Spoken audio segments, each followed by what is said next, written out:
Tal. Hola, Sebastián, ¿cómo estás? ¿Qué tal? ¿Todo bien? ¿Cómo andamos? Bueno, me alegro. Bien, vamos a comenzar el encuentro de hoy.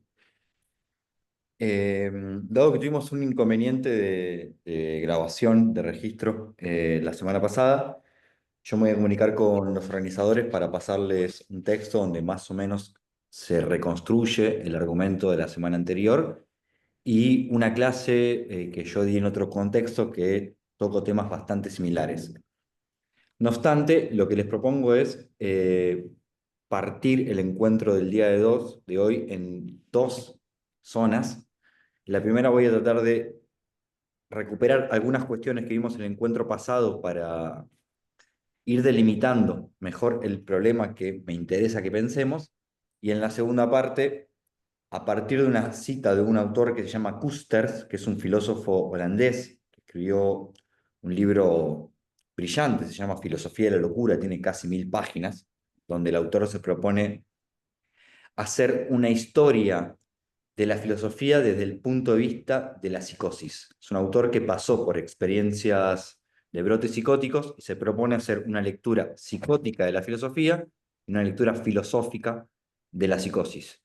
A partir de esa tesis o a partir de una cita de Kuster, que inmediatamente la voy a copiar en el chat, así ustedes ya la tienen, vamos a meternos en algunas ideas que a mí me interesan mucho de, fundamentalmente dos, de Mark Fisher en torno a lo raro y lo espeluznante. Voy a copiar la cita de Kuster aquí para que ya la tengan.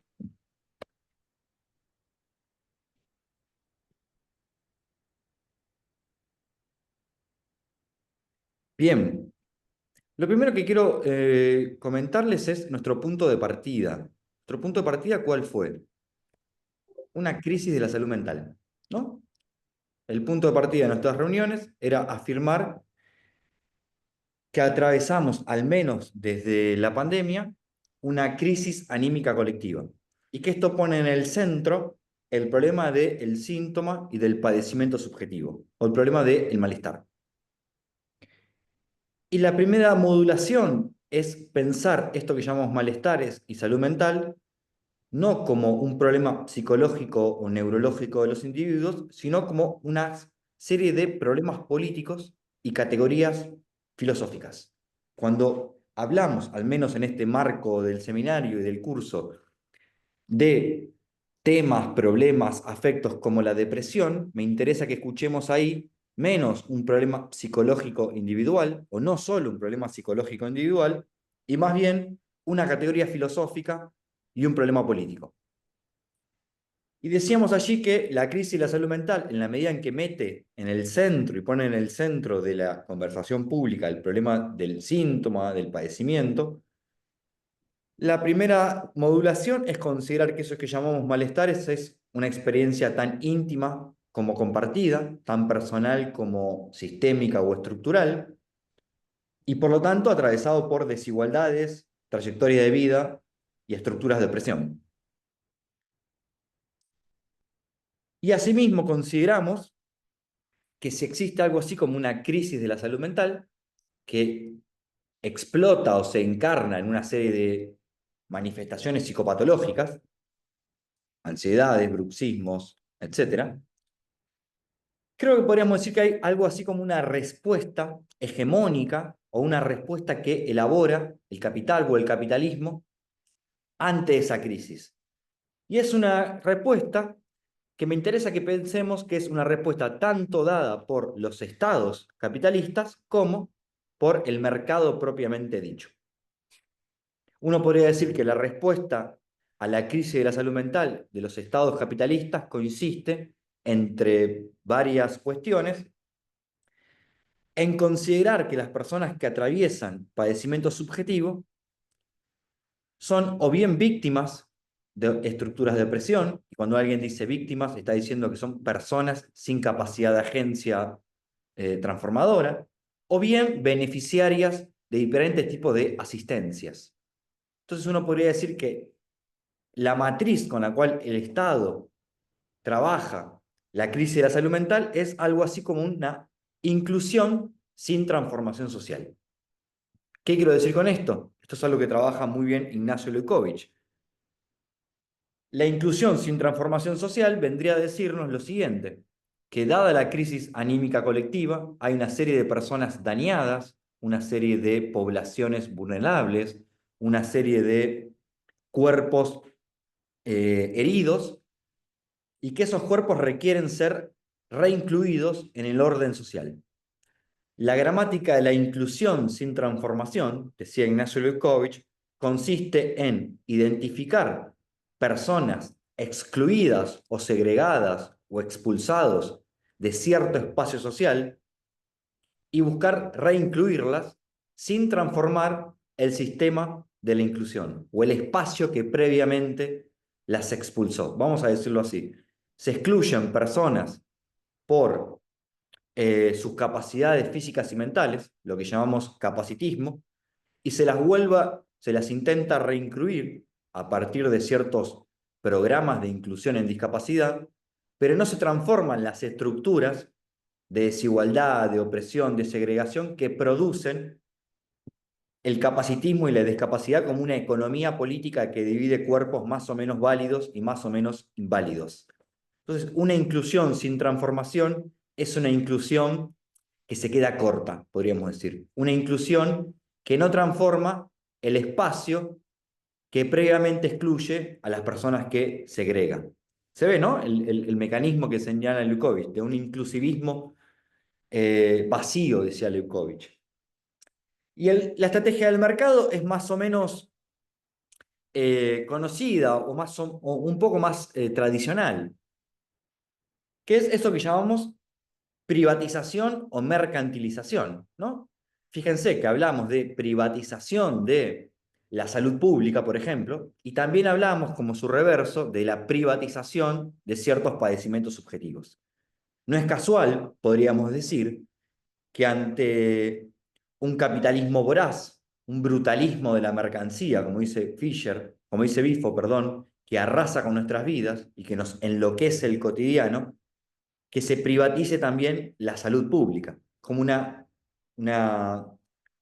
pinza de doble filo, ¿no? Se enloquece nuestro cotidiano y a su vez se privatizan no solo nuestros malestares, sino los espacios públicos en los cuales esos malestares, padecimientos, síntomas podrían encontrar un acogimiento, una hospitalidad, una escucha, una asistencia, etc. Entonces, allí donde el Estado se trama en una inclusión sin transformación, podríamos decir, el mercado procede por privatización del malestar. Esto es convertir al padecimiento o bien en una mercancía o bien en el punto de llegada de una mercancía. Terapias, fármacos o lo que sea. ¿Se ve, no? En ambas operaciones me interesaba señalarlas como dos operaciones que no están por fuera de la economía política de la salud en el capitalismo.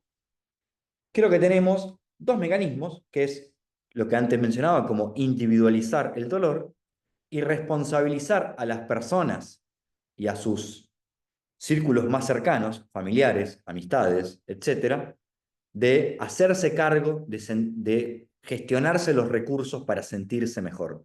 Si usted fracasa es por su responsabilidad y quedará en su responsabilidad gestionarse los recursos económicos, clínicos, farmacológicos, terapéuticos, para atravesar el dolor, o bien en términos individuales, o gestionarlo de manera con las redes de ayuda que cada uno puede tener.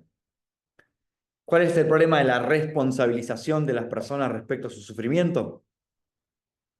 El reverso, que se irresponsabiliza o se invisibilizan los mecanismos sociales y políticos que producen ciertas condiciones históricas en las cuales la depresión se vuelve, entre comillas, una epidemia. Digo entre comillas porque la palabra epidemia encierra una serie de asociaciones bastante difíciles, ¿no? Pero me siguen, ¿no? Por dónde estamos transitando, ¿sí?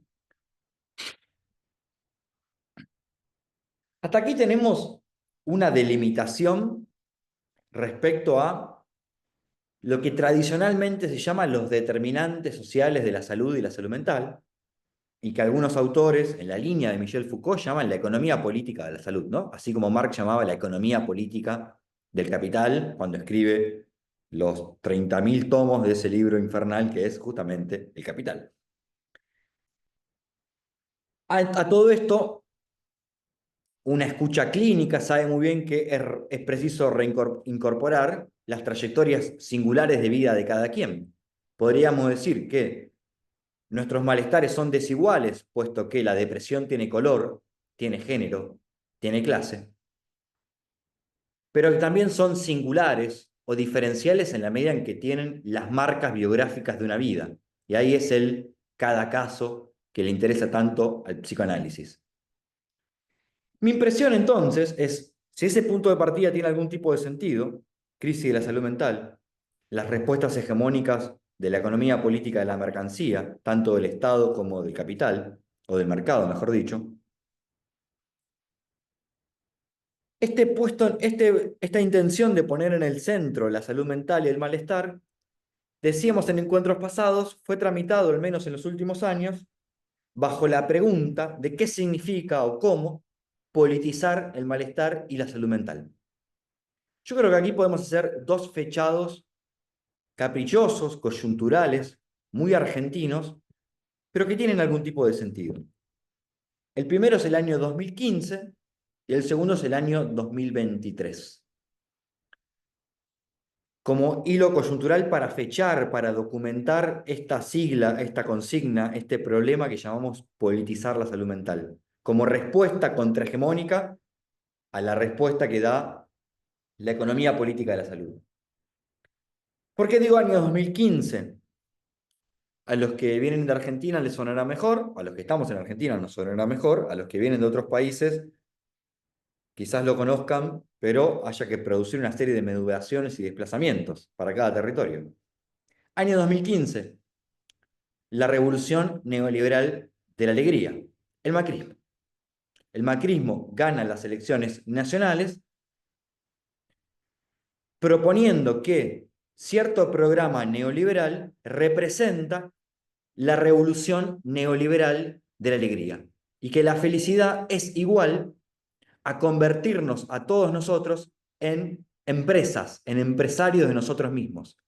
La felicidad ya no es el guión normativo de la felicidad del estado fordista de bienestar, la casa, el perro, el auto, las vacaciones y el matrimonio, para el obrero más o menos acomodado de la década del 50, sino que la felicidad neoliberal de la revolución felicista del año 2015 es la felicidad de convertirte a vos mismo en una mercancía capaz de producir, rendir, ser eficiente, ser exitoso, etcétera, etcétera, etcétera, y dejar por fuera de esa felicidad todo aquello que cojea, todo aquello que hace ruido, todo aquello que hace síntoma, todo aquello que llamamos malestar.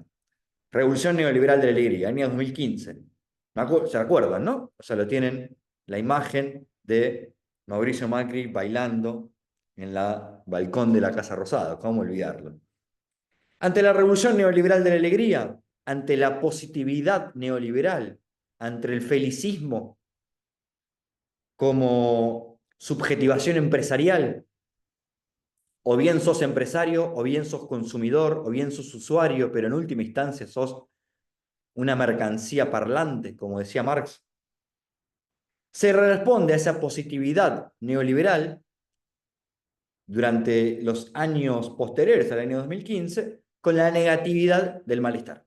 Allí donde la revolución neoliberal de la alegría propone el felicismo empresarial, surgen una serie de textualidades, de conversaciones públicas, de asambleas, de activismos en los cuales participa fuertemente el activismo feminista, la ola verde, donde uno se afirma en las potencias ambivalentes, rasposas del malestar, en la negatividad del dolor, para responder al felicismo de la alegría neoliberal. ¿No? Entonces allí en esos años, por ejemplo, Franco Bifo Berardi, el filósofo italiano, publica en Argentina La fábrica de la infelicidad.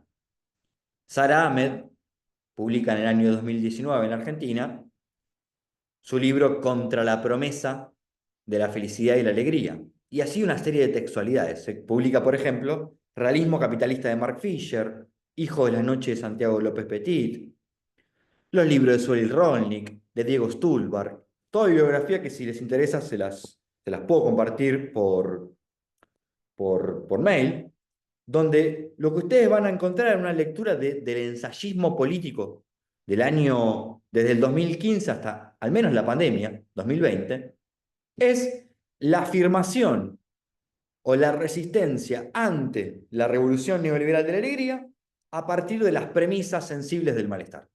Y entonces en el centro está la sigla politizar el malestar, lo personal es político, etc. Se sigue, ¿no? El arco que estoy trayendo. Pero en el año 2020 sabemos que algo sucede, ese algo que sucede y que todavía no ha dejado de suceder. Esto es que sus marcas, conscientes o inconscientes en nuestros cuerpos, en nuestras almas, como diría un filósofo del siglo XIX, todavía están latentes. Eso que estoy refiriendo es la pandemia. En el año 2020 sucede una pandemia, en el año 2020 la crisis ecológica y la crisis de la salud mental pasan la barrera del sonido, se convierte en una conversación más o menos cotidiana en redes sociales, en militancias, en conversaciones amistosas, en libros, en la academia, en medios. Y en el año 2023, al menos en Argentina, la libertad avanza, gana las elecciones. Y ahí me parece que podemos decir que del año 2015 al año 2023 algo se modifica o algo se modula. Porque tenemos una derecha cuyo programa de gobierno es tanto una promesa de felicidad, por caso en 2030 vamos a ser como Suecia, pero también es una escucha muy atenta y muy turbia a todo aquello que hace síntoma desde la pandemia en adelante, o al menos del año 2019 en adelante. ¿Qué quiero decir? Cómo la derecha, a partir del año 2023, y esto es antes del 2023, ¿no? La hipótesis es que empieza a sintonizar, a escuchar, a capturar, a resonar con las pasiones negativas del malestar, con la ronca, con el hartazgo, con el remordimiento, con el resentimiento, con la desesperación, etc. Todas esas pasiones ásperas, negativas, muchas veces venenosas, que eran el sintagma o el suelo de conversación de la política del malestar por izquierda, parece que las que ha sintonizado con esas pasiones son las derechas. ¿Se entiende, no? Lo que estoy argumentando. Entonces, no solo tenemos una revolución neoliberal de la alegría, a la cual se le responde con las potencias del malestar, sino que tenemos una, un libertarismo de derecha radical que promete una cierta pasión de felicidad, un cierto futuro. Habrá que pensar esa fantasía, ese futurismo del capital, ¿no? Hay toda una serie de bibliografía muy interesante aquí, pensando la promesa capitalista en términos globales y las utopías capitalistas fuertemente informadas por la ciencia ficción y fuertemente informadas por ejemplo, la conquista de Marte, ¿no? Michel Nieva escribió un hermoso ensayo llamado Ciencia ficción capitalista. Pero ahí tenemos, como si le dijera, la fantasía positiva del capital, la utopía deseante de la mercancía. Pero eso es inescindible de todo aquello donde la derecha conecta, sintoniza, captura, y yo diría politiza, las pasiones amargas del conflicto, del hartazgo, de la desesperación, de la bronca, del odio, etcétera, que no alcanza quizás con impugnarlos solo como recursos de odio, sin asimismo hacer el esfuerzo de escuchar cuáles son los saberes, cuáles son las demandas, cuáles son las pasiones que se cocinan en ese resentimiento, en esa bronca, en ese hartazgo, en esa desesperación. ¿Se ve, no? El arco que estoy trazando. Entonces, uno puede decir hasta aquí que, por un lado, daría la impresión de que desde el 2015 hasta el 2023 podríamos decir que gran parte de la política argentina estuvo signado por el problema de qué hacen las estrategias emancipatorias o del capital con dos problemas: la fantasía de felicidad o la felicidad y el malestar. Y podríamos decir que la historia de los movimientos emancipatorios es la historia de ejercicios de politización del malestar. Piensa en el movimiento obrero clásico, ¿no? ¿Qué es politizar el malestar? Sino aquello que el movimiento obrero clásico hace bajo la forma de la huelga obrera contra la explotación laboral. Eso es politizar un malestar. Eso es politizar la ignominia, decía Marx, ¿no? La miserabilidad de la explotación. ¿Qué es politizar el malestar? Sino lo que hizo el feminismo durante toda su historia, con las siglas como lo personal es político, el malestar que no tiene nombre y cuyo nombre es el patriarcado, etc. ¿Y qué es reinventar el bienestar colectivo, el disfrute o la felicidad, sino lo que hizo también cierto movimiento obrero, cierto feminismo, cierto movimiento queer, etcétera? Entonces, las pasiones alegres y negativas, podríamos decir, el malestar y la felicidad, están en el núcleo de lo político. No es algo que estamos descubriendo aquí. Ahora bien, se sigue, ¿no? ¿Estamos yendo? ¿Sí? Sí, en realidad yo quería hacer como una opinión frente a lo que estás Sí, diciendo, me sí, por parece supuesto. supremamente interesante. Yo estoy desde Colombia y yo creo que, no sé si ustedes han escuchado mucho, que Colombia se reconoce como el país más feliz del mundo. ¿Más Es una feliz? cosa suprema, exacto. O sea, hay hasta estudios que demuestran que es el más feliz del mundo. Entonces yo me ponía a pensar como, claro, esto funciona como un mito neoliberal y cultural que lo que hace profundamente es ocultar como el sufrimiento social. Considero mucho que esta narrativa y sobre todo repetida en medios o en discursos sobre todo institucionales pues presenta la felicidad como una cualidad, como natural, pero en realidad creo que es como para encubrir un montón de procesos de precarización, de desigualdad, ¿sí? De violencia estructural. Y no sé, un poquito uniéndolo también con Fisher, yo creo y considero que este discurso es parte también de un realismo capitalista, ¿no? O sea, la forma en que se genera un control emocional o que obliga como a mantener una imagen positiva, mientras como que en realidad estamos inmersos en un sistema de angustia, de agotamiento, pero aún así tú tienes que ser alegre y resiliente, pero ¿frente a qué? ¿Sabes? Entonces, no sé, me parece como muy curioso porque también en Colombia considero, aunque no puedo hablar desde la generalidad, sino más desde todas las perspectivas como políticas o de militancia, expresar la rabia o el dolor, pues también, y comparto esto, es un acto político porque sí siento que como que el sistema constantemente prefiere el silencio, ¿sí? Creo yo, o una alegría que es forzada. Entonces, esto que estamos hablando del neoliberalismo y también de un discurso del perdón, frente a muchas cosas que se ha vivido como país, también ha enseñado un montón a que todos tengamos que ocultar un malestar y creo que pues sería muy contrario a lo que Fisher también dice, que es mostrar, o sea, mostrar lo que se siente también es resistir, ¿sabes? Entonces sí, hoy día existen muchos procesos, muchos colectivos, muchas formas de politizar precisamente toda la rabia que se está sintiendo, pero también desde la necesidad de mostrarla y de una manera supremamente como expresiva, como diciente, como a Ujú, grito, ¿sabes? Porque es la forma en la que también tenemos que resistir frente a todas estas presiones que nos generan constantemente acá. Entonces, ujú, y obviamente también hablando un poquito de este sistema como estructural, de gobernabilidad y demás, nosotros estamos como, y no sé si puedo usar la palabra, pero totalmente cagados desde una ley 100 que salió acá en Colombia, que lo que hizo fue privatizar la salud y también montar unas cosas que en Colombia se llaman EPS, que son como, ¿qué es lo que significa la E? ujú. Ay, bueno, como algo prestadoras de servicios, se me olvidó la E en este momento, se las debo, y lo que hizo es también privatizar todo acceso a salud mental. O sea, si tú quieres acceder a algún psicólogo, algún psiquiatra o algo así, tienes que solo 20 minutos de tu tiempo una vez cada 3 meses y pelear un montón aparte. Solo puedes acceder a eso si tú pagas. Si no pagas, Claro. tú no puedes acceder a ningún sistema de salud en términos de, pues, de salud mental. Entonces, hay Ujú, siento que Colombia está pasando y está atravesando por unas crisis emocionales supremamente fuertes donde la depresión ya está saliendo per se, ¿sabes? Ya es algo que la gente ya está sentándose a discutir, pero entonces todo implica desde la parcería y desde cómo tenemos mecanismos propios y cómo desde nosotros intentamos buscar mecanismos de poder llevar esto y entenderlo un poco.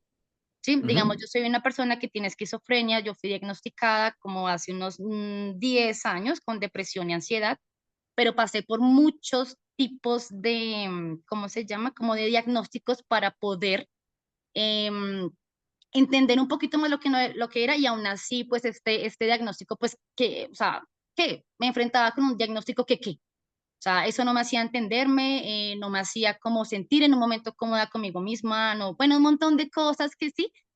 Creo que en Colombia es una bomba que está a punto de estallar. Entonces, pues estoy muy de acuerdo con muchas cosas que dices y gracias por la escucha. No, por favor, gracias a vos por el feedback. Eh, Me parece que Camila traza muy bien el problema y lo traslada a Colombia. Me parece que nos sirve mucho como la escucha de lo que sucede en otro territorio. Yo lo que quiero extraer es, primero, me interesa como si tuviéramos un pizarrón que fijemos la palabra, un tipo de felicidad que propone eso que llamábamos revolución neoliberal de la alegría, que es la felicidad de la forma empresa, la felicidad de la forma consumo, la felicidad de la forma mercancía, y un tipo de política del malestar, que es la política derechista del malestar. Podríamos decir que la política derechista del malestar consiste, y esto es algo que trabaja muy bien Diego Stulbarg, Amador Fernández Sabater, Bifo Berardi, en que la política derechista del malestar no se orienta a revertir las estructuras de desigualdad, de opresión, que producen el dolor, sino a reforzarlas. No se orienta a revertir desigualdades, a socavar privilegios, a transformar sistemas de opresión, sino a reforzarlos, incluso muchas veces a redistribuirlos o profundizarlos. Entonces, ¿qué sería una política no derechista, emancipatoria del malestar, tanto íntimo como colectivo, y una política, como le llama Amador Fernández Sabater, de felicidad subversiva, de felicidad alternativa, de felicidad no empresarial? ¿No? ¿Se entienden las dos preguntas que yo quiero dejar planteadas, como explícitamente políticas? Pero avancemos un poco, así vamos modulando el recorrido. Decíamos el encuentro pasado que si ubicamos el malestar en el centro de la conversación, y insisto que a mí me interesa más por una serie de razones la palabra síntoma, que quizás lleguemos en algún momento a explicitar por qué me interesa más la palabra síntoma que la palabra malestar. Quizás sea por exceso de amigos psi, es posible. Eh, Decíamos que Deleuze nos ayuda a pensar este cruce entre diferentes disciplinas que ponen en el centro el problema del dolor o el problema del síntoma o el problema del malestar. ¿Qué decíamos? Recuerdo brevemente que Deleuze nos dice que el síntoma barra malestar es el punto de encuentro y también de desencuentro, de fricción, de tensión, de discusión entre al menos 4 prácticas, que son las que les interesa a Deleuze. Uno podría agregar más, que son la práctica terapéutica o clínica, la práctica política o activista, la práctica teórica o filosófica y la práctica artística, ¿no? 4 formas de conversar, de hacer algo con la locura que nos constituye. Y yo les proponía que extraigamos de esa hipótesis de Deleuze, ¿no? De artistas, filósofos, militantes y clínicos convergiendo en el problema de la sintomatología, donde Deleuze decía, esto en realidad no es Deleuze, esto lo agrego yo, cada uno le hace diferentes preguntas al síntoma, ¿no? El clínico le pregunta al síntoma por la propia trayectoria de vida del aquejado por ese dolor. El militante le hace preguntas al malestar respecto a cómo en el malestar se encarnan estructuras de dominación, opresión y explotación. El filósofo le pregunta al malestar por cuáles son los problemas ontológicos, filosóficos allí contenidos.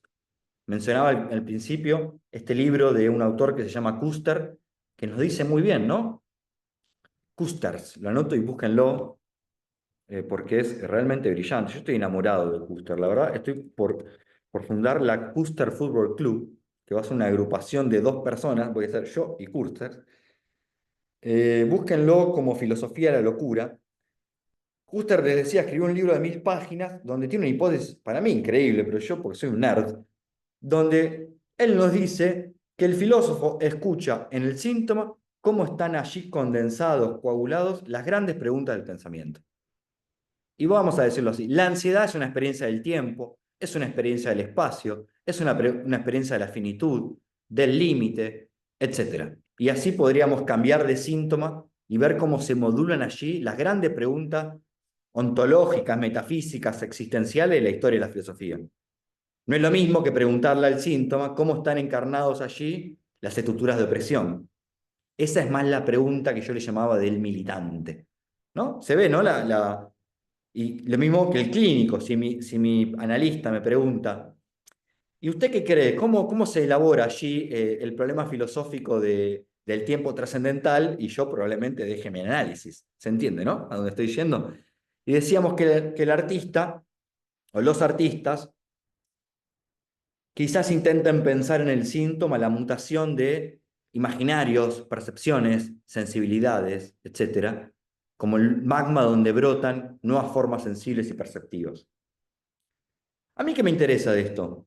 Fíjense que partimos de crisis de la salud mental, pensamos la respuesta del capital, una contrarrespuesta tanto a la felicidad como al malestar, y llegamos a, bueno, que en torno a la política del síntoma se nuclean 4 prácticas que nos interesan mucho. Y creo que muchos de los que están en estos encuentros pertenecen a alguna de esas prácticas, al menos a una. ¿No? Terapia, política, filosofía o teoría y arte. A mí me interesa extraer de aquí una premisa, una conclusión filosófica que quizás requiera mucho tiempo desarrollar, pero me parece que nos va a ayudar a empiojar el problema. Si el síntoma es el punto de encuentro entre esas 4 prácticas, podemos decir que lo es porque el síntoma es el lugar donde se elabora un tipo de saber. Un tipo de saber sobre el mundo, un tipo de saber sobre las grandes preguntas existenciales del pensamiento y un tipo de saber sobre la trayectoria de vida de cada quien, ¿no? Esta es la clásica argumentación psicoanalítica de que en el síntoma hay un saber, una información. Yo diría, en el síntoma hay un pensamiento, que es un pensamiento no racional, no argumental, no explicativo, un saber que no es el saber de las razones y los argumentos, o de la información. A su vez, no solo es un saber, decíamos, sino que es un tipo de agencia afectiva, un tipo de agencia corporal, un tipo de acción, porque el síntoma es algo que agencia en nosotros. Muchas veces podemos agenciarlo nosotros, hacer algo con el dolor, pero muchas veces el síntoma es aquello que nos agencia, que nos toma, que nos posee, que nos habita.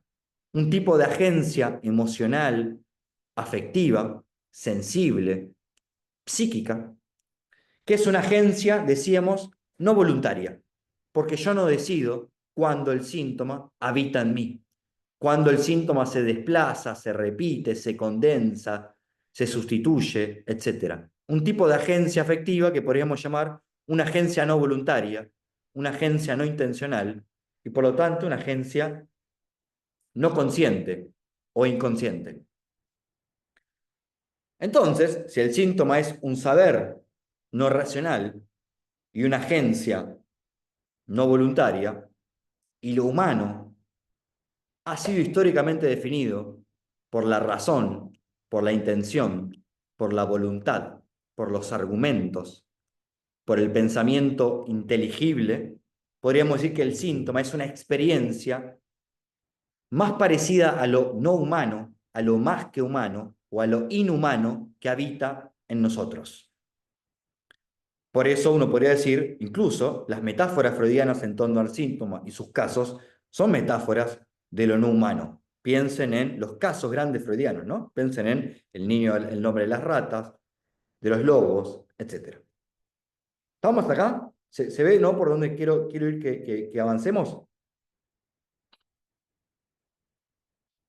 Si tal cosa es cierta, a mí de esto me interesan varias cosas. La primera es, quizás la más obvia, es que no es tan fácil responderle a la revolución neoliberal de la alegría, 2015, o a la política fascista del dolor, 2023, afirmando que hay una potencia de resistencia en el malestar, en expresar los sentimientos. Porque esa potencia de resistencia no siempre es vivida como tal. Nadie nunca jamás ha vivido sus síntomas como una potencia necesariamente liberacionista, necesariamente emancipatoria.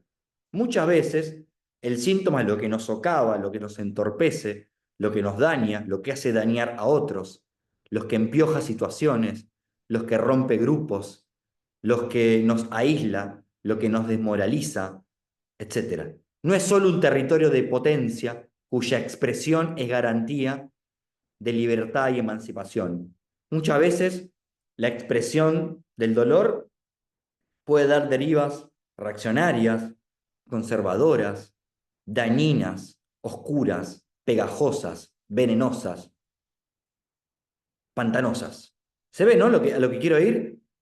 Entonces, no es tan fácil como decir hay una potencia de resistencia en el malestar para responder a la revolución neoliberal de la alegría que hablábamos al principio, como tampoco es tan fácil decir disputemos el malestar a la ultraderecha, disputemos la escucha del resentimiento, de la bronca, del odio, del hartazgo, porque esas pasiones quizás no sean tan manejables como creemos en el plano de la conciencia. Esas pasiones, esos afectos, esos sentimientos, esos síntomas son quizás más escurridizos, más fangosos, y muchas veces su expresión no es garantía de resistencia, sino signo de sujeciones posibles, o de impotencias, o de colapsos, etc. Se sigue, ¿no?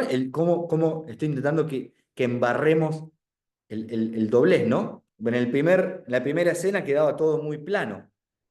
La alegría de los neoliberales y nosotros tenemos la resistencia del malestar. Ahora bien, insisto, si el síntoma es un saber no consciente y una agencia afectiva no voluntaria, no siempre emancipatoria, no siempre un aliado de la resistencia, podemos decir dos cosas. Y una fundamentalmente, que el síntoma está constituido por una ambivalencia, por una ambigüedad, por una serie de paradojas, que a veces lo hacen una experiencia desagradable, exasperante, una experiencia que nos marca que estamos sobreadaptados a regímenes de dominación. Uno podría decir, la ansiedad eufórica que muchas veces nos atrapa es el signo de una cierta sobreadaptación a imperativos que nos dicen sean rendidores, sean exitosos, sean competidores, etcétera, sean productivos. La ansiedad entonces como una experiencia de sobreadaptación riesgosa, dolorosa, muchas veces exasperante, a ciertos imperativos de productividad, de competencia, de rendimiento, etc. Se sigue, ¿no? El síntoma entonces no solo como una inadecuación, como aquello que no encaja, como una disidencia, como una resistencia, sino como el signo de que estamos demasiado encajados, demasiado dentro del vientre de la bestia. Pero también el síntoma es el signo de que nos rompemos, de que nos enfermamos, de que caemos en cama, de que no podemos levantarnos de esa cama, de que nos aislamos, de que estamos ensimismados, o de que uno tiene, por ejemplo, abundan las licencias psiquiátricas en los espacios de trabajo. Entonces el síntoma es también la encarnadura de un no encajar del todo, encajar y no encajar a la vez, caber y no caber, o no poder encajar, y a veces no querer hacerlo. se ve esa ambivalencia, ¿no? ¿La estoy explicando bien? Me interesa mucho esa ambivalencia, porque afirmar que es una potencia de resistencia nos deja solo con la idea que el malestar es justamente energía, potencia, inadecuación, no encajar. Pero todos sabemos, porque hemos pasado enfermedades físicas, porque hemos atravesado duelos, tristezas, depresiones o lo que sea, que muchas veces el malestar es donde nos quedamos sin energía, donde nos agotamos, donde se profundiza la impotencia, no la potencia. Entonces el síntoma entonces como una experiencia más ambigua, de potencia e impotencia, de euforia y bajón, de ansiedad y depresión, una oscilación anímica. Se ve, ¿no? Entonces cómo embarramos la cancha, donde teníamos unos sentidos muy plenos en torno al malestar, tenemos unos sentidos más ambiguos, más porosos, más densos. ¿Estamos hasta acá? ¿Se entiende el problema que me interesa, ¿no? Yo insisto que esto fue una desgracia con suerte, porque el encuentro pasado no se grabó una parte importante del encuentro, mucho lo acabo de reponer.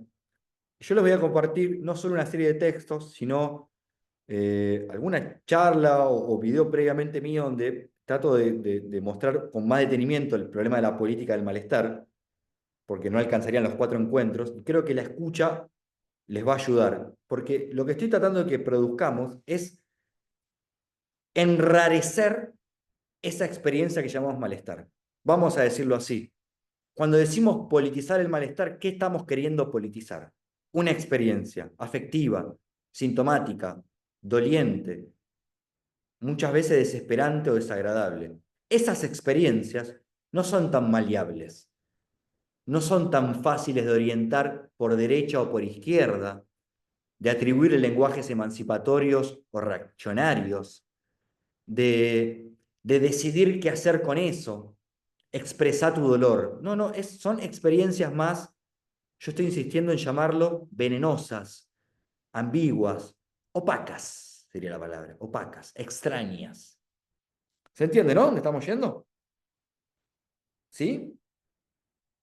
Les veo caras no entiendo. ¿Será porque yo tengo una remera de... Chicos, tengo una remera de The Cure, es la banda más, de tipo más oscura del siglo XX. O sea, no vamos a pensar algo que sea tipo, politicemos el malestar y combatamos a la derecha. No, no vamos a hablar de esto.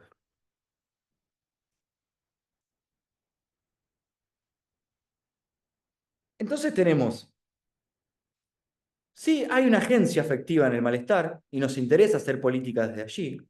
Hay un saber y nos interesa escuchar ese saber, pero es un saber que es muy difícil escuchar porque es un saber espinoso, un saber que muchas veces uno no quiere escuchar o no sabe cómo, y hay una agencia, pero una agencia que no controla a uno, una agencia que muchas veces es incontrolable, una agencia que nos habita.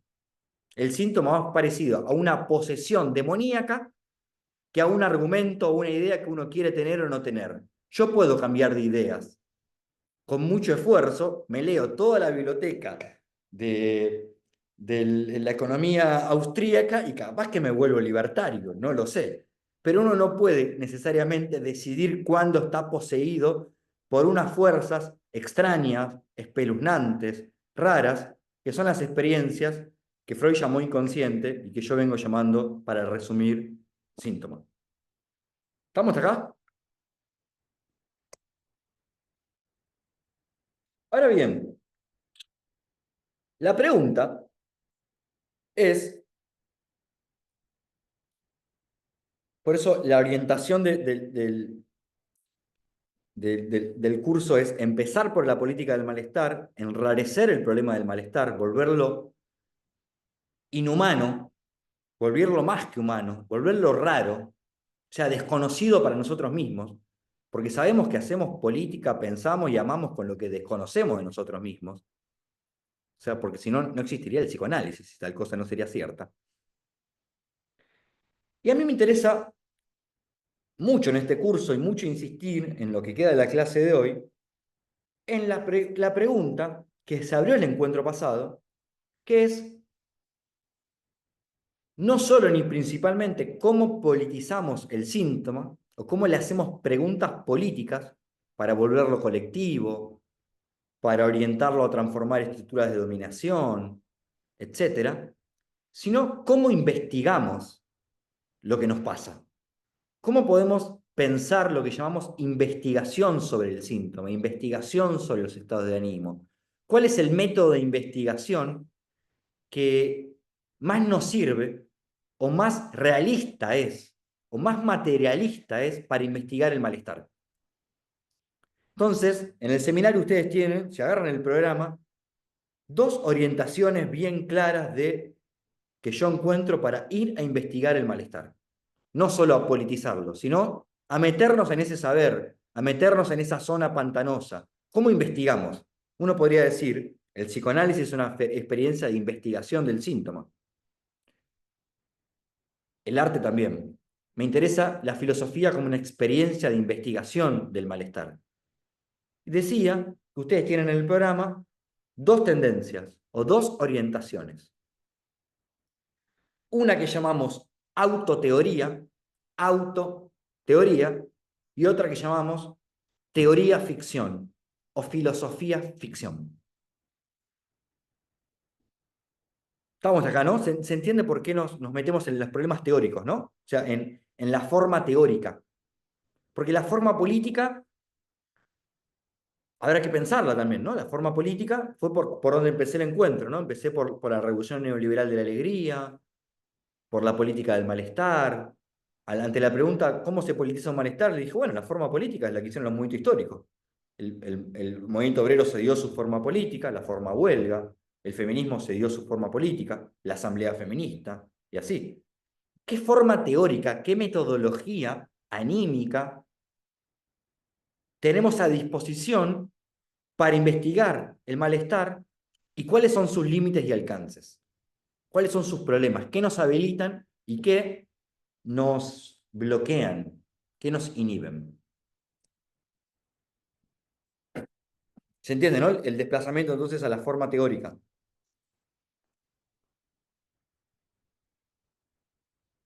Al método.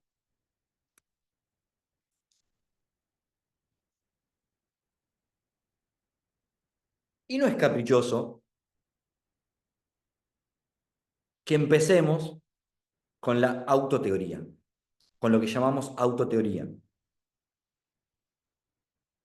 Y no es caprichoso que todo el seminario sea bastante tendencioso a pelearnos con la autoteoría. O sea, yo les voy a contar el final, ¿no?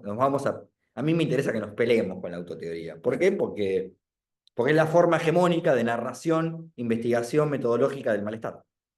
¿A qué llamamos autoteoría? En principio, a la forma teórica que cumple el papel filosófico o metodológico análogo al que cumple la literatura del yo en el campo narrativo, decíamos la clase pasada. Allí donde la literatura está la literatura del yo o la autoficción, hecho de forma magistral, por ejemplo, por María Moreno en Argentina, y con formas menos magistrales, obviamente, tenemos una forma o una prolongación filosófica de esto que es la autoteoría. La autoteoría tiene un largo alcance, existe hace muchos años, pero en el año 2000, Paul Preciado la lleva a un nivel majestuoso con su libro Texto Yonki. Texto Yonki. Texto Yonki es en un texto del año 2000, donde Preciado inaugura una idea, o mejor dicho, consagra una idea de pensar a la filosofía como autoinvestigación corporal, como autoinvestigación psíquica, como autoinvestigación anímica. Pensar es autopensarse. Pensar es pensar contra uno mismo. Pensar es roturar un cuerpo, decía León Rosichner. Pensar es investigar cómo aquellos afectos que me habitan, aquellas transformaciones corporales que atravieso, aquellos dolores que me aquejan, no son solo temáticas personales, sino que son índices de un campo social e histórico. Son indicadores de problemas reales. Son puntos de vista sobre el mundo. Lo que siento, lo que duelo, lo que amo, son el modo en que se encarnan transformaciones históricas de mediana y larga duración. Son el modo en que se metabolizan en un cuerpo, en un afecto, en un pensamiento, en una psiquis alegre o atormentada, transformaciones tecnológicas, políticas, económicas, etc. ¿Se sigue, no? Lo que estoy diciendo. Preciado dice, retomando de una forma no dicha, algo que dice de forma única Althusser en el libro que narra su desgracia, su tragedia, su femicidio, que es El porvenir es largo. Althusser dice, la filosofía es la relación del filósofo consigo mismo. Es una autoinvestigación. Entonces, la autoteoría consiste en, a través de ciertos registros, las memorias, el diario íntimo, el manifiesto muchas veces, la correspondencia, ¿no? La correspondencia de cartas, mails, en pensar la filosofía como, o la teoría, como una teoría que es inescindible de la autobiografía, del trabajo intelectual y político sobre la propia biografía, y cómo en la propia autobiografía está tramada la biografía colectiva, podríamos decir, la biografía histórica, lo impropio en lo propio, lo impersonal en lo personal, lo abstracto en lo concreto, lo universal en lo particular. ¿Se ve, no, lo que es el gesto de la autoteoría? Paul Preciado la llevó a niveles extraordinarios en Texto Yonki para pensar su transición de género. Les mencionaba la vez pasada que muchas autoras feministas lo han llevado también a un gran nivel para pensar los afectos, para pensar la opresión de género, para pensar el feminismo, para pensar la liberación sexual, etc.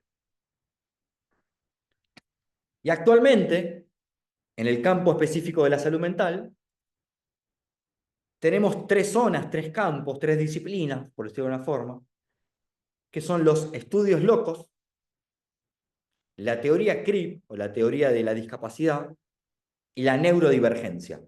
Estudios locos, estudios en discapacidad y estudios neurodivergentes. ¿Necesitan que los anote en el chat o se escucha, no? Mad Studies, los estudios locos, creados en Canadá en el año 2007. Teoría CRIP, como la forma más radical de la teoría de la discapacidad, creada también a mediados de principios de este siglo.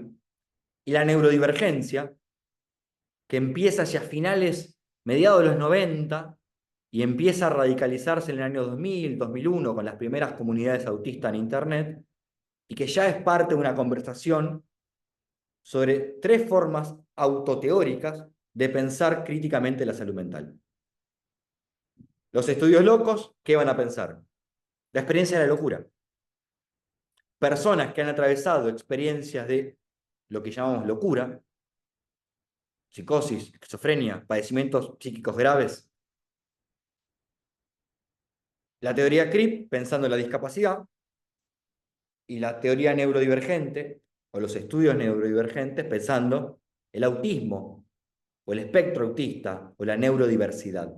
Se ve, ¿no?, que son allí donde la teoría queer pensaba una autoinvestigación biográfica de las transformaciones sexuales, de la disidencia sexual y de género, los estudios locos piensan la locura y la opresión que llaman cuerdismo, que es la opresión cuerda sobre las personas locas.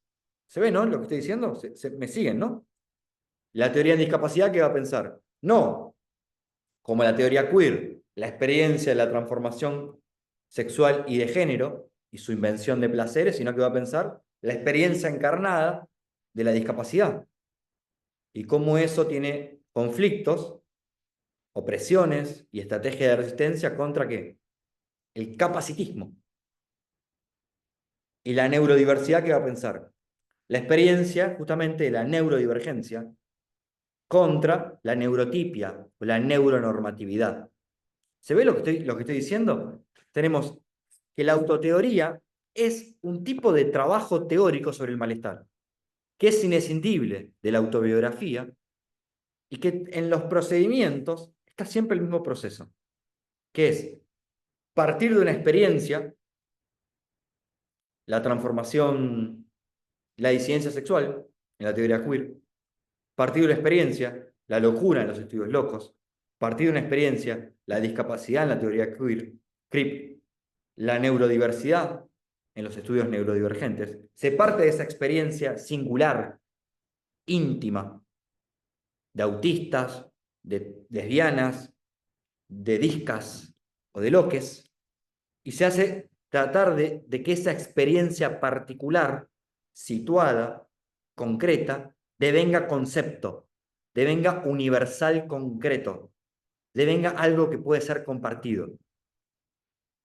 ¿Se ve dónde estoy yendo? Pero se ve que el procedimiento es el mismo, que el procedimiento es narrar la propia biografía para politizar la biografía, para que la biografía deje de ser solo un problema íntimo y pase a ser un problema íntimo y colectivo, personal y compartido, un concepto.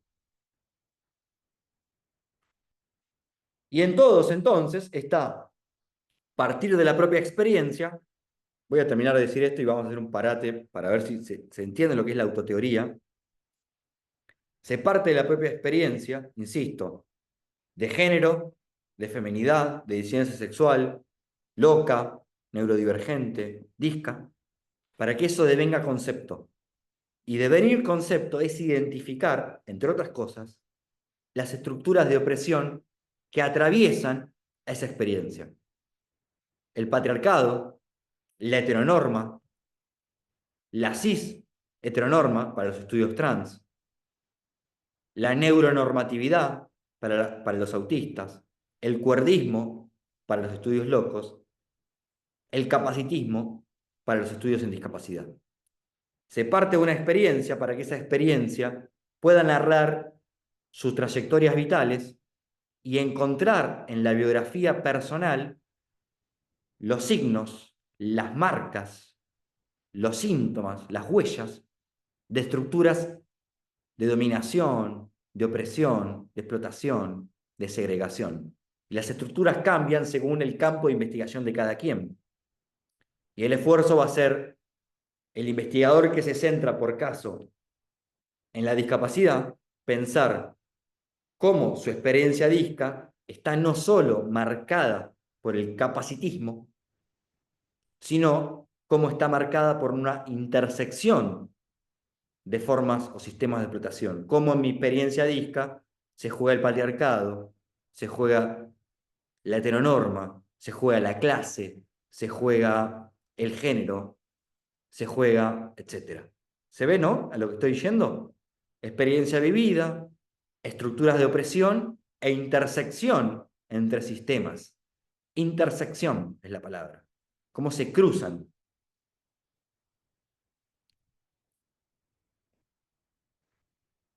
Entonces, la autoteoría es un tipo de procedimiento que hace de la propia biografía el suelo sensible de investigación, no solo de la propia biografía, de las trayectorias personales, sino el suelo donde lo colectivo se elabora, donde lo colectivo se debate, donde lo colectivo emerge, donde lo colectivo deviene concepto, deviene crítica de diferentes opresiones articuladas.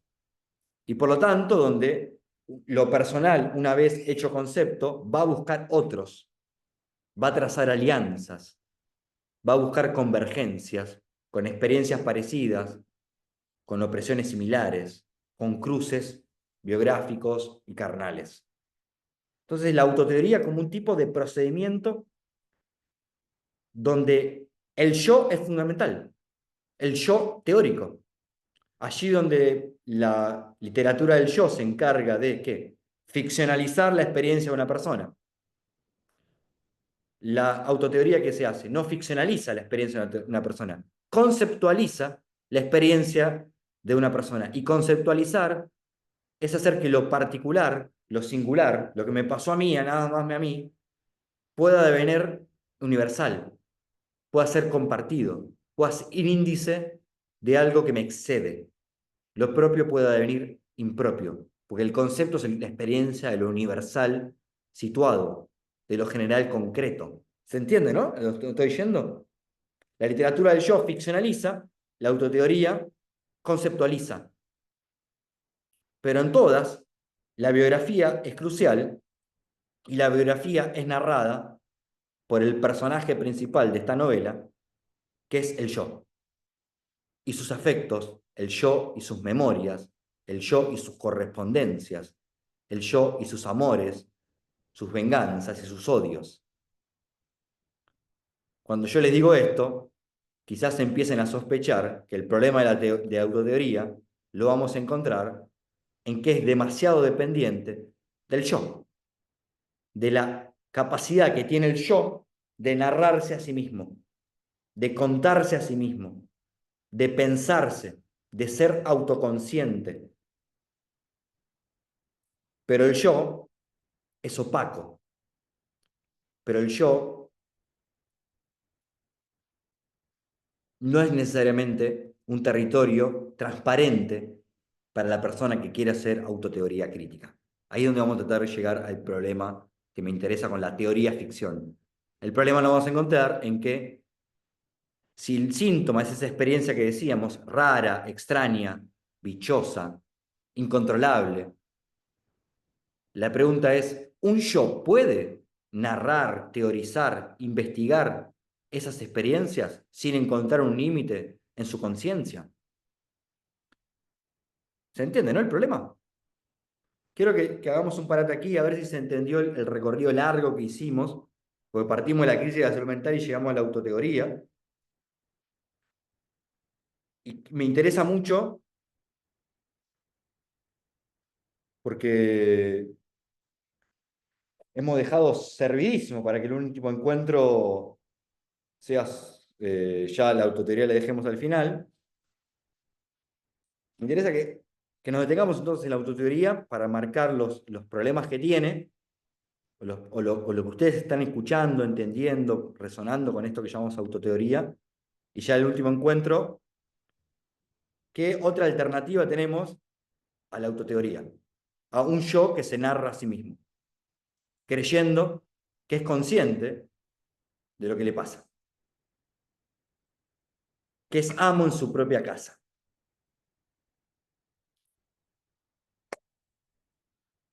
Abrimos un poco, si les parece. Victoria, te veo así, me estás preocupando.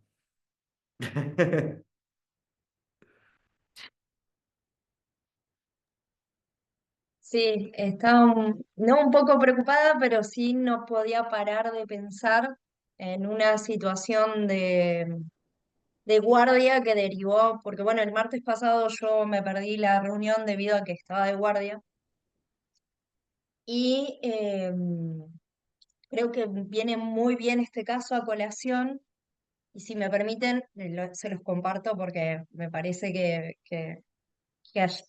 que es muy explícito inclusive. Un chico trans de 19 años, a lo cual a nosotros al hospital nos llega porque en un centro de salud de las afueras de la ciudad de Paraná, bueno, está en una excitación psicomotriz y él, bueno, logra lastimarse con una gilet el cuello. Durante una entrevista con un equipo técnico del centro de salud. Lo particular fue que él hace tratamiento en ese centro de salud, su equipo tratante estaba de licencia, bueno, sucedieron un par de cosas, y él había recurrido a la línea de emergencias en salud mental, como se utiliza mucho esa línea para eh, como complemento de distintas políticas, guardia, tratamiento, farmacología y demás. Bueno, la línea hace un llamamiento al centro de salud y el equipo técnico, que no es su equipo tratante, lo convoca. En esta entrevista es un chico muy inteligente, con muchos recursos psíquicos. eh, psíquicos, culturales, emocionales, con una familia presente que lo ha acompañado en todo este proceso de transicional. Eh, bueno, durante esa entrevista tiene un encuentro, desencuentro, mejor dicho, con una de las trabajadoras y aparece una presentación que, bueno, bien de la posesión. Él fue poseído por un demonio que se llama Kali, donde este demonio que se llama Kali amenaza con lastimar a Lee y efectivamente lo termina lastimando. El que termina reduciendo la situación fue una médica clínica, nada que ver con salud mental, bueno, logra encuadrar y es derivado a nuestro hospital, que es ahí donde yo lo veo. Yo lo veo dentro de la sala de internación, porque bueno, al parecer la guardia y el centro de salud determinaron que estaba para internar. Él queda internado en una sala de internación de varones. Bueno, se armó todo un protocolo para acompañar, solo estuvo 4 días y durante estos 4 días, bueno, yo estaba dentro del equipo tratante. Y pudimos ubicar que esta aparición de Cali, que él me puede dar el nombre de este personaje, que después buscando aparece como un demonio protector, medio justiciero, es medio rara la historia de él, de Cali el monstruo, y ubica como forma de, bueno, él ubica que estaba muy enojado con el centro de salud, que lo llamaron al pedo, que él tiene su equipo tratante, que no había necesidad de citarlo porque él ya tenía turno con su equipo tratante, o sea, se sintió medio manoseado con la burocracia del sistema de salud y específicamente con una de las trabajadoras, que es hacia ella que está dirigido este demonio. A lo cual, un poco de lo que terminamos trabajando, en lo que se me venía en la presentación, mientras veníamos hablando esto de la función del monstruo, literalmente él es poseído por un monstruo, pero donde deja al descubierto eh, lo, lo, lo avasallante de un sistema de salud, lo normativo de un sistema de salud, porque bueno, a la par que somos un sistema que tratamos de acompañar en estos trayectos transicionales y demás, muy progre, permítanme la expresión, a la par le están diciendo lo que tiene que sentir, él había roto un vínculo amoroso recientemente, entonces parecía que la función de este monstruo venía a mostrar la imbecilidad del sistema de salud, cuando él lo que estaba tratando de hacer era buscar alguna palabra que hable de amor.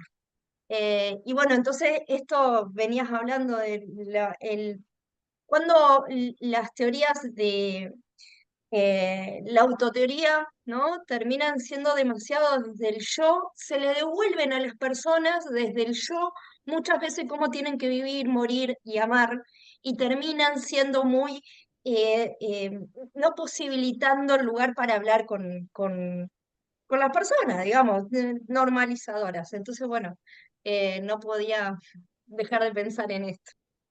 No, está muy bien lo que traes. Eh, estoy, es muy interesante lo que traes. Yo creo que el primer encuentro les decía que los desplazamientos hacia la práctica clínica institucional están a cargo de ustedes, ¿no? Porque mi problema es la teoría, la filosofía. Entonces, yo, por ejemplo, no sé qué hacer con una persona que dice estar poseída por un demonio, ni tengo por qué saberlo, puesto que mis prácticas no tienen competencia para ello y no están orientadas a ese problema. Pero a mí me interesa el gesto según el cual la autoteoría tiende a, por un lado, buenificar, yo diría, higienizar los síntomas y las pasiones. Si la autoteoría consiste en la narración de un yo respecto de sus padecimientos y alegrías, para que eso devenga concepto y devenga crítica de opresiones y alianza con otros, me siguen, ¿no?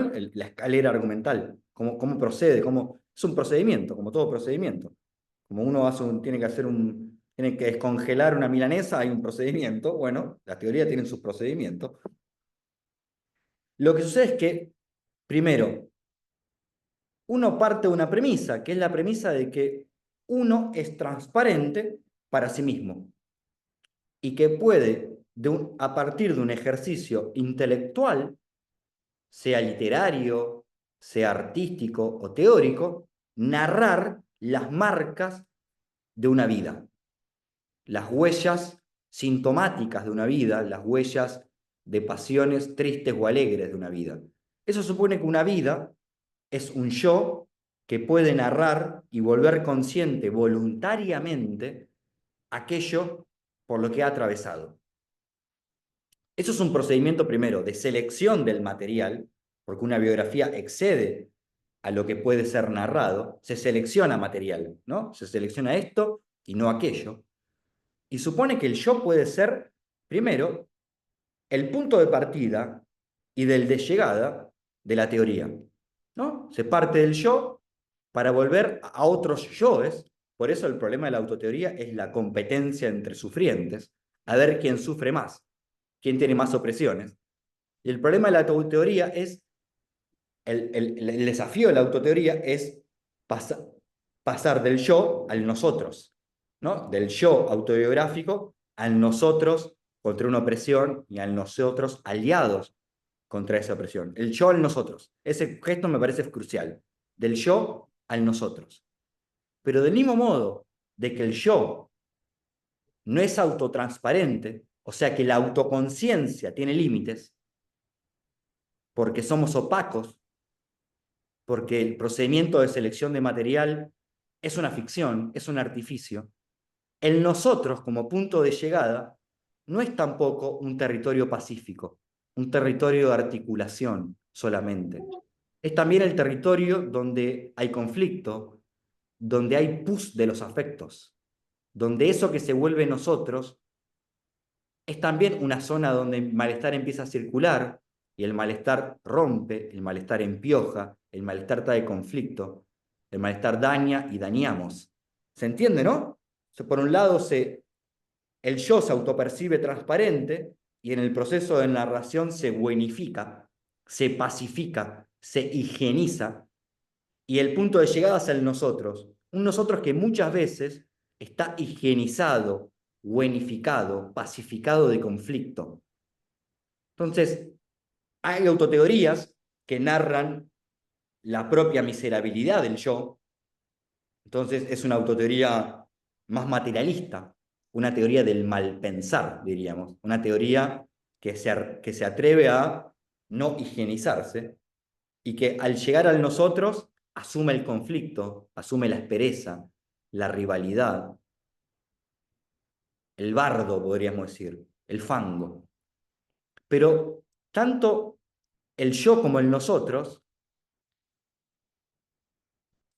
tienen la dificultad de que parten por el yo siento. Allí donde la autoteoría, el tipo que inventó la autoteoría, habría que rastrearlo, es Descartes. Cuando dice, pienso, luego existo. Yo pienso y voy a dudar de todo, excepto de que un genio maligno me está habitando, me está engañando. Yo pienso. El yo pienso habilita el yo siento. Y el yo siento, la dificultad es que el sentimiento es más ambivalente de lo que el yo quiere. Y muchas veces la autoconciencia no alcanza para voluntariamente narrarse, y el nosotros no es solo el territorio de las alianzas contra una opresión que ha devenido concepto, sino que también es el lugar de las debilidades, de las envidias, de los celos, de la aspereza, del conflicto. ¿Se ve, no? A lo que estoy tratando de que orientemos. Graciela, estás prendiendo el micrófono y cuando alguien hace eso es porque quiere hablar. Y Sí, yo estoy muy contento cuando alguien quiere hablar. eh, yo sin saber nada, porque no soy del ámbito de la psicología, pero lo que pensaba desde el lado político de esta autoteoría, también en un punto no se autorrestringe en el tema de las distintas identidades, donde cada vez son más pequeñas, más cerradas y, y no se permite llegar a ese nosotros, tal vez. Está muy bueno lo que traes. Yo soy de la idea de la pregunta de quién necesita una identidad. Muchas veces la identidad es un bálsamo, la identidad es un alivio, la identidad es una necesidad, y muchas veces la identidad como un diagnóstico psiquiátrico te clava en una esencia, ¿no? Te clava en una propiedad esencial, etc. Entonces la identidad como el diagnóstico es ambivalente, es una subjetivación, y como toda subjetivación es ambigua, ni buena ni mala, ¿no? Pero podríamos decir que la autoteoría es también la teoría privilegiada o la forma filosófica prioritaria de la construcción de una identidad minoritaria, de una identidad en resistencia, de una identidad diferente a otras identidades. La autoteoría es también la condición de posibilidad de autonarrarse, identificar opresiones para trazar lienzos con otros, el lado bueno, podríamos decir, pero también es la zona donde emerge la fragmentación de las identidades y la proliferación infinita de identidades. ¿Se ve, no? ¿Dónde estoy yendo? Sí, sí, sí, porque en un punto, bueno, yo lo entiendo porque yo soy gay y he vivido un poco esa también experiencia de buscar la identidad, pero al mismo tiempo que se generen ese, como eso barroso que decís vos, Claro. eh, y que en un punto esas identidades cada vez se cierran más unos sobre otros y surjan como los conflictos y los problemas de esas propias identidades muy centradas en el yo, ¿no? Y en la búsqueda de una identidad muy rígida. Sin dudas, te agradezco mucho por traerlo, porque no hay autoteoría sin identificación, sin ofrecer un relato para que los otros se identifiquen. Y la identificación también trae la identidad, y la identidad también, a veces, no siempre, trae dispersión, fragmentación, competencia entre sufrientes, escala de Richter de la opresión. Entonces la pregunta es, si el yo es mucho más opaco de lo que quisiéramos, si el síntoma es más raro de lo que la autoteoría pretende, si estamos más descentrados de nosotros mismos de lo que creíamos, ¿no?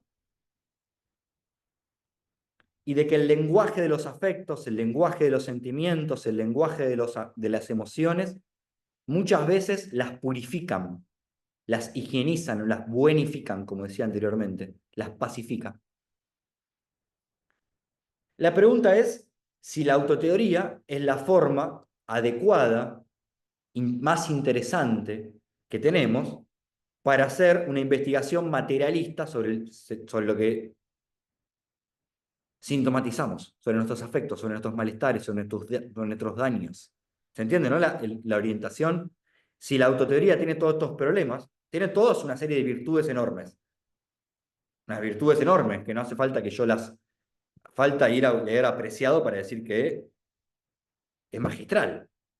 Pero podemos decir que hay también una serie de problemas, que son los que decíamos, ¿no? El síntoma es más raro, es más fangoso, el síntoma tiene restos no narrables, podemos decir. La conciencia tiene un límite, y no hay que ser un gran freudiano para decir que tiene un límite. Hay que haber leído todo Freud para decir que la autoconciencia tiene un límite. De que los otros no son el lugar que nos salva siempre. Nadie se salva solo, no obstante, lo colectivo es también la zona donde el conflicto muchas veces se perpetúa y el daño se reproduce.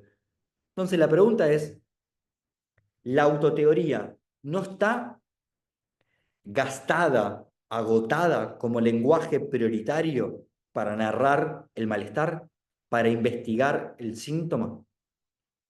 Mi impresión, mi hipótesis es que dado todo lo que acabamos de enunciar, todos esos problemas, fragmentación de identidades, opacidad del yo, sentimentalismo, realismo, podríamos decir, realismo, ¿no? El realismo es tipo, un perro es un perro, ¿no? Un afecto es un afecto.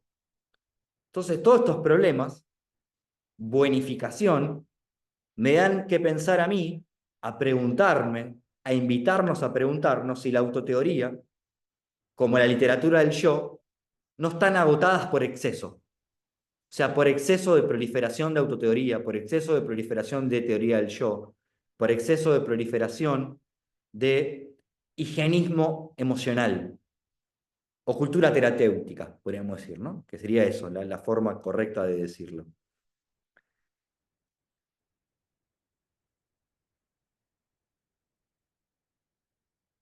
Y vamos a terminar el encuentro de hoy, que hemos llegado a tratar de marcar ciertos límites de la autoteoría. Ustedes tienen la bibliografía, les voy a mandar algunos textos más. Va a estar para ver el encuentro por si hay que refrescar cuestiones, etc. Yo insisto que todo esto son ensayos de pregunta, ¿no? Ensayos de mi propia práctica filosófica dedicada a pensar la salud mental y el malestar y el síntoma y cuál es la forma que creo que nos conviene más. Les comparto para terminar, porque el último encuentro no falta, va a ser el último, y me parece que hoy que ya hayamos sido bastantes más nos dio otra conversación, otro espacio de elaboración. En el encuentro que viene va a ser todo dedicado a la teoría ficción, dado que ya hemos agotado la autoteoría. Les comparto entonces una cita de este filósofo con el cual arranqué el encuentro, el autor de Filosofía de la locura, Custers. Custer dice en esa cita, que empieza en una cita anterior, después se la voy a compartir por mail, la tengo ahí seccionada, dice, quizás haya que pensar, no estoy leyendo la cita, sino reponiendo lo que dice antes, que cuando uno atraviesa ciertas experiencias emocionales o psíquicas dolorosas, penetra en el abismo, dice Custer, se produce una ruptura, se produce un hiato, uno penetra en el abismo, dice Custer, ¿no? Y hay mucho de esas experiencias, dice Custer, de malestar, de síntomas, de padecimiento subjetivo, grave y no tanto, que se nos vuelven inhumanas, que se nos vuelven invivibles, que se nos vuelven extrañas, que se nos vuelven espantosas. Y Custer dice, ¿por qué no pensamos que las personas que han atravesado anorexias, depresiones, locuras, han atravesado el abismo, han atravesado la negatividad, se han internado en una zona muy difícil, muy dolorosa? Y la pregunta que se hace Custer para mí es buenísima. Entonces pienso, dice, lo cito, ¿y si a través de las voces de la locura se alzan tantas otras voces? ¿Y si a través de las voces del síntoma o del malestar se alzan muchas otras voces? Esto es una forma de leer, ¿no? El autor dice la locura, uno tiene que tachar donde dice la palabra locura y poner lo que a uno le interesa. Custer está pensando en la locura. Yo no pasé por experiencias de locura, por lo tanto no puedo hablar de ello. Me interesa pensar otra cosa. Entonces, ¿qué hago? Tacho la palabra locura y pongo la palabra malestar, la palabra síntoma, la palabra depresión, la palabra que a ustedes más les interese. ¿No? Es un método de lectura, un método de saqueo de los textos, de hackeo. Entonces Custer dice, ¿y si a través de las voces del síntoma se alzan muchas otras voces? Y se responde, las voces del chamán, del poseído, del extraterrestre, del hombre lobo, del cyborg, del supercerebro, pero también las voces de los no nacidos y los muertos, de los animales, los pájaros, de los insectos y la vida futura. ¿Qué pasa si a través de las voces del síntoma, de la locura o del padecimiento subjetivo, se alzan una serie de figuras, podríamos decir góticas, podríamos decir de terror, podríamos decir no humanas, o más que humanas, que son las voces que a Coster le interesa, son las del poseído, del hombre lobo, de los muertos y de los fantasmas. Y la pregunta es, con esto vamos a empezar el encuentro que viene.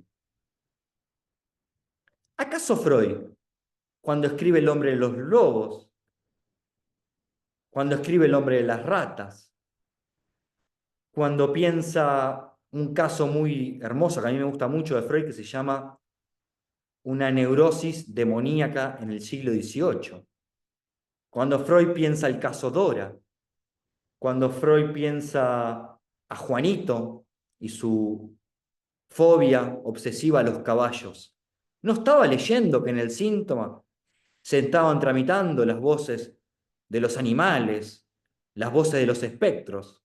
A Freud le interesa qué espectro, el fantasma paterno, porque Freud es un gótico de Shakespeare, ¿no? Pero del hombre lobo, y ahí está el caso de los lobos, ¿no? Entonces, si leyéramos incluso los casos de Freud, como el síntoma, como el lugar donde se alzan unas voces que no son las voces del yo, las voces del sentimiento autoconsciente, sino unas voces más raras, unas voces más extrañas, unas experiencias más raras y espeluznantes que Scudder llama el poseído, el extraterrestre, el cyborg, los pájaros, los insectos, etc. Y que yo les propongo de que quizás esas figuras de lo no humano, esas figuras del gótico, esas figuras del terror, entonces las figuras del alien, la figura del fantasma, la figura del doble. Piensen en las películas de terror, piensen en los cuentos de fantasías, piensen en el vampiro, piensen en los duendes, piensen en los extraterrestres. Si en esas figuras no se abre una imaginación, un lenguaje, una narrativa, que quizás sea promisoria para pensar la teoría del malestar o la teoría del síntoma.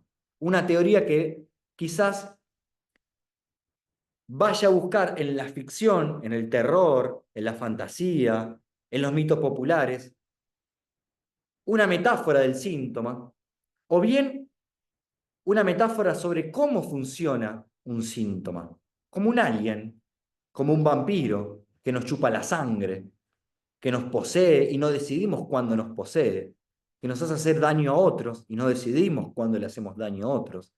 Esto es una experiencia de lo inhumano, de lo no humano, una experiencia de lo inconsciente, siempre que lo humano sea la conciencia, la voluntad, la razón y la intencionalidad. Entonces me da la impresión de que Kuster nos deja las puertas de pensar si el yo es el yo del mal pensamiento, el yo que no se buenifica, el yo que no se quiere higienizar, que no quiere ser bueno, que sabe que el síntoma es una experiencia barrosa, una experiencia espinosa en el sentido de que pincha a los otros. Quizás pensar esto de una forma desencarnada, materialista, o sea, mal pensarlo en el sentido de ser mal pensantes con nosotros mismos, no buen pensantes con nosotros para ser buen pensante con los otros y salvarnos. Quizás todas estas figuras aterradoras, gozosas también, ¿no? Porque no hay más goce y más muerte que en una experiencia vampírica. Y ahí están todas las películas de vampiros, ¿no? Nosferatu, por ejemplo. Los más grandes placeres y los más grandes dolores, los más grandes goces y las más grandes tristezas. Bueno, ¿qué no es sino un síntoma, sino la experiencia del más grande placer y el más grande dolor, donde el yo queda a las puertas de su propio límite? Un poco la película Estados Alterados que vos habías recomendado mirar, expresa Por un poco eso eso. las películas que yo casi que les encomendaba, casi que les rogaba que miren, donde la experiencia de lo bichoso es la experiencia de lo radicalmente otro, la experiencia de lo extranjero en uno mismo, la experiencia de la exterioridad radical, porque el alien es la experiencia de lo radicalmente no humano. Ayer miraba Alien 3. Alien 3, mírenla, cuando estén al pedo, es una película para comer pochoclos, uno se caga todo. Después yo fui a la heladera y me quería cagar, o sea, me quería morir. Fui a la heladera, eran las 12 de la noche en casa, y obviamente que no era lo mismo comer una manzana, pero el alien es la experiencia de lo radicalmente otro. Y es lo radicalmente otro que habita en uno mismo, podríamos decir. Eso fue lo que le interesó a Freud cuando pensó, por ejemplo, lo siniestro. Lo siniestro es cuando lo familiar se vuelve raro, se vuelve ominoso, se vuelve incomprensible. Cuando uno mismo se vuelve insoportable, exasperante, se llena de alergias, se llena de brotes. Está poseído, diría Victoria. Bueno, si uno está poseído por un síntoma, y el síntoma es una experiencia que no es una experiencia del yo sintomatizo, bueno, ¿qué forma teórica es la adecuada o la más interesante para investigar esos síntomas, para narrarlos y en última instancia quizás para intentar politizarlos? Pero eso será un camino a transitar. ¿Cómo carajo lo hacemos para pensarlos de una forma materialista? Y de una forma que yo diría que es más realista que el realismo. Que es más realista que el realismo. Porque el realismo, insisto, es tautológico. A es A. Yo siento que. Y para la tautología, evidencias y obviedades tenemos las redes sociales. No sé qué decirlo, ¿no?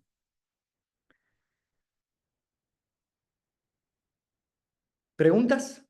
¿Dudas? ¿Inquietudes? ¿Objeciones? ¿Sorpresas? Se va entendiendo, ¿no? El por qué los aliens con los síntomas.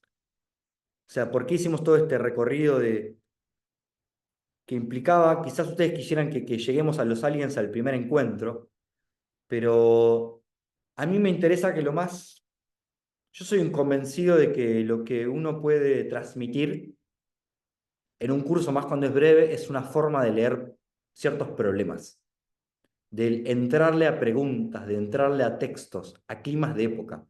Por ejemplo, compartir el truco de tachar las palabras del autor para leer lo que uno quiere leer, y donde Custer decía lecura, poner síntoma. O identificar campos de problemas, que implican coyunturas políticas, que implican formas teóricas, formas estéticas paralelas, etc. Apropiarse de una biblioteca, podríamos decir. Eso es lo único que puede transmitir uno, no menos bajar una posta que compartir una serie de temblores, de inquietudes, de dudas.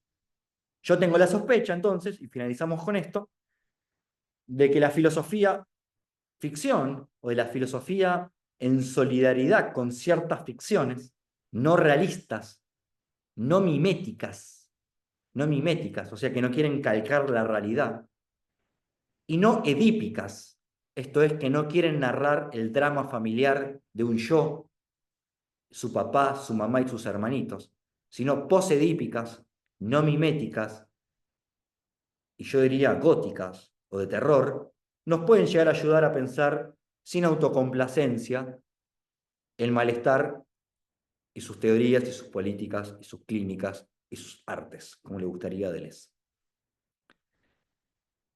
¿Dejamos hasta acá, le parece? ¿Sí? Dale. Bueno, mañana les paso una serie de textualidades y alguna charla donde yo explano mucho mejor el tema de la política del malestar, y si ustedes están inquietos por eso pueden profundizar. Y ya el último encuentro, la verdad que si no tienen nada más aburrido que hacer, está bueno que vengan así. eh, yo les comparto una serie de dudas y terminamos refutando en acto esa intención mía. Bueno, nos vemos la semana que viene, ¿les parece? Bárbaro. Les mando un beso. Dale. Tal- Esa. Chao, chao. Les vaya muy bien.